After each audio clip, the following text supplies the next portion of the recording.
카운터에 가니까 장로님이 거기 또 계신 거예요. 그래서 또 이런저런 또 얘기 나누고 뭐 하다가 또 인사하고 또 헤어져서 아유 장로님 살펴가세요 하는데 또 엘리베이터 안에서 또 만나요, 같은 분을. 야, 얼마나 난처해요, 그렇죠? 했던 얘기 또 할 수도 없고, 그리고 또 웬걸 또 같은 층에서 내리죠. 장로님 차도 바로 제 옆차에 있죠. 뭐 이런 사건들이 있는데, 어쨌든 작별 인사를 했는데 또 해야 되는 이런 상황이 약간 애매하기도 하고 뻘쭘하기도 하고, 나사로가 좀 그런 상황에 있었지 않을까라는 상상을 한번 해보게 됩니다. 근데 어쨌든 다른 예수님의 기적들과는 아주 다르다는 것을 알 수 있어요. 우리가 읽은 요한복음에서는 그런 표현이 없었지만, 제가 조금 전에 읽어드린 마가복음 14장에는 이 기적에 대한 예수님의 기적 속에는 어떤 원리, 어떤 공식 같은 게 있는데요, 이런 표현이 있었습니다. 이 일을 하는 이유는 믿음을 갖게 하기 위한 것이다. 그렇죠? 굉장히 중요한 부분이죠. 예수님께서 행하신 모든 기적들이 사실 이유가, 그 배경이 여기에 있습니다. 그것은 뭐 어떤 쇼를 위한 게 아닙니다. 우리의 거기 지나가는 사람들, 구경하러 온 사람들의 눈을 즐겁게 해주기 위한 게 아닙니다. 우리의 삶 속에서도 오늘날 우리의 어떤 영혼을 새롭게 하시는 그런 크고 작은 사건들 속에서도 뭐 그것을 통해서 내가 놀라게 되는 경우도 있지만, 그냥 우리 주변에 있는 사람들이 그냥 단순히 그것을 보고 어떤 장기 자랑, 힘 자랑 뭐 이런 게 아니라, 그 사건을 통해서 하나님을 향한 믿음을 갖게 하기 위한 일이라는 거죠. 이 사건도 마찬가지입니다. 그래서 예수님이 분명히 그 이야기를 본문에서 설명하시거든요. 이 일을 하는 이유는 하나님을 믿게 하기 위한 것이다.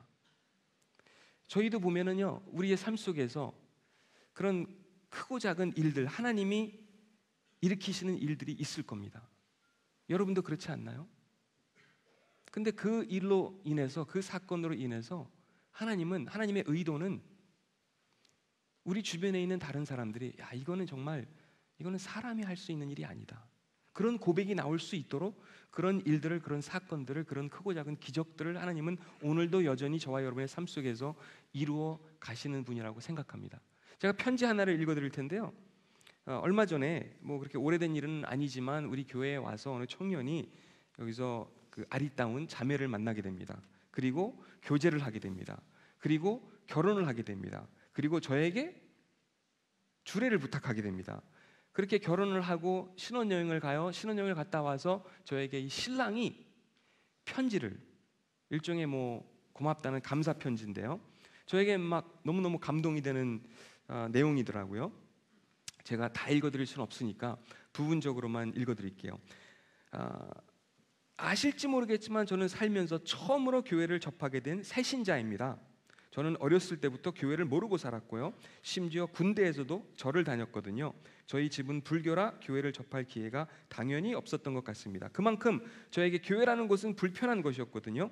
솔직히 선입견도 있었고요, 사교적이지도 못하고 나서는 것을 극도로 꺼려하는 저로서는 교회라는 곳은 큰 시험같이 부담스러운 곳이었습니다. 처음 교회에 왔을 땐 십자가가 없어서 깜짝 놀랐습니다. 그리고 제가 그동안 갖고 있던 교회의 모습과 너무나도 다른 곳이었습니다. 그리고 두 번째로 놀란 건 외국인 목사님이 설교하시는 것이었습니다. 한국말을 잘하셔서 한국 사람인데 외국인처럼 생긴 분인 줄 알았습니다. 어쨌든 저에게 있어서 이 교회는 충격이었고, 그동안 제가 얼마나 무지했는지 깨닫게 해주었습니다. 그래, 이 교회라면 부담 없이 다닐 수 있겠다 생각이 들더라고요. 사실 아직도 제 믿음에 대해서는 자신은 없지만 1년 동안 제 변화된 생각과 사상들을 생각해보면 이 교회를 만난 건 저에게 큰 행운인 것 같습니다. 처음엔 낯설었지만 지금은 즐거운 마음으로 교회를 다니고 있으니까요. 앞으로 잘 부탁드리겠습니다. 근데 정말 이런 일들, 뭐 크고 작은 여러 가지 이외에도 많은 일들이 있지만, 그런 일을 우리의 삶 가운데 오늘도 나타내시는 이유는 사람들이 그 스토리를 듣고, 그 이야기를 듣고 여전히 살아서 일하시는 그 하나님을 만날 수 있는 그 통로가 될 수 있거든요. 그렇죠? 지금 나사로의 삶을 볼 때 그는 죽었다 살아난 사람입니다. 그렇죠?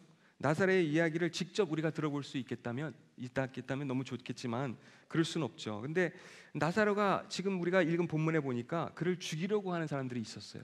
왜냐하면 이 나사로 때문에 나사로가 문제가 되는 겁니다. 문제를 일으키는 거예요. 나사로 때문에, 또 나사로를 일으킨 그 예수님 때문에 더 많은 사람들이 예수님에 대해서 궁금해하고 많은 유대인들이 예수님께로 나오고 또 그렇게 예수님을 믿게 되니까 이 제사장들에게 있어서는 그들의 종교적인 어떤 일에 있어서는 도움이 안 되는 겁니다. 이 나사로 사건이 말이죠. 아주 골치 아픈 일이 벌어진 거죠. 그래서 심지어는 우리가 읽은 본문에 의하면 이 나사로를 죽이려고 했다고 하죠. 제사장들이 그렇게 음모하고 있습니다. 그렇게 작전을 세우고 있습니다. 근데 이것도 사실은 웃기는 일이죠. 왜냐하면 이 사람들이 나사로를 지금 죽이려고 하고 있지만 나사로는 어떤 인물인가요? 조금 전에 이제 막 죽음에서 살아난 사람이거든요. 그러니까 나사로가 자기 주변에서 이 제사장들이 나타나서 자기를 죽이려고 하는데 그게 그 사람들이 두렵겠어요? 안 두렵겠어요? 저는 별로 두렵지 않을 것 같아요. 이제 죽음은 더 이상 그에게 있어서는 두려움의 대상이 아니거든요. 근데 어쨌든 그런 사람들이 그의 길을 가로막고 나사로를 죽이려고 하는 그런 모습도 우리는 볼 수 있습니다. 여기에 어떤 식사하는 장면이 나옵니다. 우리가 앞부분에 읽은 내용에서 말이죠. 그렇죠? 사람들이 모였습니다. 예수님께 저녁 식사를 대접했습니다. 마르다는 음식을 접대하는 일을 맡았고 나사로는 예수님과 함께 식사하는 사람들 속에 있었습니다. 다시 살아나서 식사하는 자리에 많은 사람들이 모인 자리에 예수님과 함께 나사로가 있는 겁니다. 놀라운 모습이죠. 그렇죠? 근데 어쨌든 그 속에 또 한 사람이 등장하는데요. 마리아라고 하는 여인이죠. 이 여인은 예배의 표현으로 자신에게 있는 것, 어쩌면 가장 값지고 소중한 것을, 그 향유를 예수님의 발에 쏟아붓고 있습니다. 값비싼 향유를 천천히 붓기 시작하죠. 뜻밖의 예외적인 행동이었습니다. 모두를 놀라게 하지만 놀라게만 한 일이 아니라 노하게 한 일이었습니다. 그렇죠? 그 주변에 있는 사람들을 화나게 합니다. 하지만 그 여인이 한 일은 시간 속에 여백을 만드는 일이었습니다. 그런 행위였죠. 유다는 불만에 찬 목소리를 내기 시작할 때 예수님은 가만두라고 하시죠. 그리고 조금 전에 제가 읽어드린 마가복음 10장에서는 그 여인이 한 일이 좋은 일이었다, 아름다운 일이었다 라고 말씀하십니다. 그리고 나서 온 천하에 어디서든지 이 복음이 전해지는 곳에는 이 여자의 행한 일도 기억하리라 라고 말해요. 그녀가 한 일은 어떤 일이죠? 어떻게 보면 향유를 예수님의 발에 부었지만 향유보다 한없이 귀중한 무엇인가를 드린 것입니다. 자기 자신을 드리기 위해서 창조적이고 상상력 넘치는 방법을 그는 찾아낸 것입니다. 우리도 마찬가지거든요. 우리가 가진 창조성에 가장 위대하고 가장 아름다운 표현은 우리 자신을 드리는, 우리 자신을 하나님께 드릴 수 있는 방법을 찾는 일이 아닐까 싶습니다. 우리 어머님은 예를 들자면 우리 어머님에게 있어서는 그 일이 아무것도 아닌 것 같은데 베이킹을 하는 일이더라고요. 그냥 과자를 만들어서 파이를 구워서 그 지나가는 사람들이 그 과자 냄새를 맡고 또 과자 맛을 볼 수 있게, 그게 어떻게 보면 우리 어머님에게 있어서는 하나님을 섬기는 그런 예배의 행위가 아닐까라는 생각을 저는 가끔 해보게 됩니다. 우리 각자 다르죠. 그렇죠? 우리가 어쨌든 하나님께 드릴 수 있는 그 여백을 만드는 행위, 다른 사람들로 하여금, 내 주변에 있는 사람들로 하여금 멈추어서 하나님을 생각할 수 있도록 하는 그런 행위가 우리 모두에게 있을 수 있습니다. 이 여인에게 있어서는 그 향유를 예수님의 발 앞에 붓는 사건이었습니다. 근데 우리가 잘 아는 또 다른 인물이 배경인물로 등장합니다. 가룟 유다입니다. 본문도 이 사람을 소개해 주는데요. 이렇게 말하고 있죠. 유다가 정말로 가난한 사람들을 생각해서 이 말을 한 것은 아니었습니다. 그러면서 뭐라고 하죠? 그는 도둑이라고 말합니다. 도둑이었기 때문에 이런 말을 한 것입니다. 그는 돈주머니를 관리하는 사람이었는데 종종 돈주머니에서 있는 돈을 제 마음대로 꺼내 쓰곤 했습니다. 마리아가 있습니다. 그리고 가룟 유다가 있습니다. 그러니까 제가 오늘 이 본문의 내용을 가지고 여러분과 나누고 싶은 것은 뭐 다른 것이 아니라 바로 이런 부분입니다.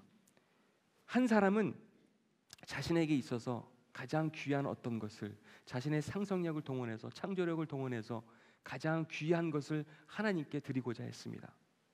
그런데 또 한 사람은 유다는 나중에 예수님을 배신하기도 하죠. 그는 계속해서 갈취하는 모습을 보여줍니다. 남의 것을 훔치는 그런 모습을 보여줍니다. 우리가 오늘을 살아갈 때도 어쩌면 우리 안에 이 두 가지 모습이 동시에 존재하는지도 모르겠습니다. 하나님이 어쨌든 우리를 부르십니다. 우리를 만나 주셔서 우리 안에 새로운 일을, 새로운 역사를, 우리가 마치 하나님의 캔버스인 것처럼 우리 삶을 통해서 하나님은 아름다운 그림을, 아름다운 작품을 오늘도 만들어가기를 원하시는 분이라고 생각합니다. 유다와 향유를 부은 마리아가 있습니다. 그렇죠? 둘 다 같은 시간에 같은 장소에 있었습니다. 한 사람은 자기밖에 모릅니다. 돈밖에 모릅니다. 그의 마음, 그의 삶 어느 구석에도 하나님의 모습은 찾아볼래야 찾아볼 수가 없습니다. 하지만 마리아는 달랐습니다. 자신을 드리고 자신에게 가장 소중한 것을 예수님께 드립니다. 갈취하는 삶이 있어요. 우리도 어쩌면 예수 그리스도를 만나기 전에는 그런 삶 가운데 살았을 수도 있습니다. 그렇죠? 남의 것을 빼앗는 삶, 훔치는 삶, 나밖에 모르는 삶, 비생산적인 삶. 하지만 예수 그리스도를 만난 이후에 그분이 우리의 삶 가운데 만들어가는 삶의 모습은 그와는 전혀 다르죠.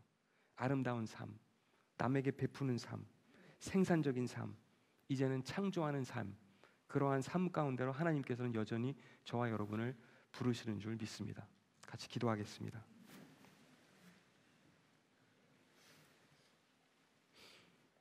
이 시간에 함께 기도하실 때 하나님은 우리에게 창조의 힘을 여전히 주십니다.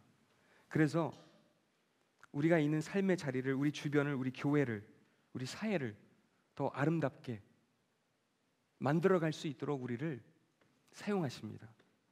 그래서 우리 삶이 더 생산적인 삶이 될 수 있도록, 더 베풀고 주는 삶이 될 수 있도록, 창조하는 삶이 될 수 있도록, 이것이 하나님이 찾으시는 예술가적인, 예술가다운 그런 삶의 모습이 아닐까 싶습니다. 이 시간 저희들 잠깐 같이 기도하실 때 나에게 주신 어떤 것, 그것을 가지고 하나님께 먼저 감사하는 시간, 감사하는 기도를 드렸으면 좋겠습니다. 하나님께서 분명히 저와 여러분에게 주신 선물이 있습니다. 재능이 있습니다. 그래서 그것을 가지고 우리가 어떻게 하면 우리 주변을 하나님께서 원하시는 그런 사회로, 그런 작품으로 만들어갈 수 있는지, 하나님께서 여러분에게 주시는 부담이 있을 겁니다. 그렇죠? 그것을 놓고 이 시간 잠깐 같이 기도하도록 하겠습니다. 같이 기도하겠습니다.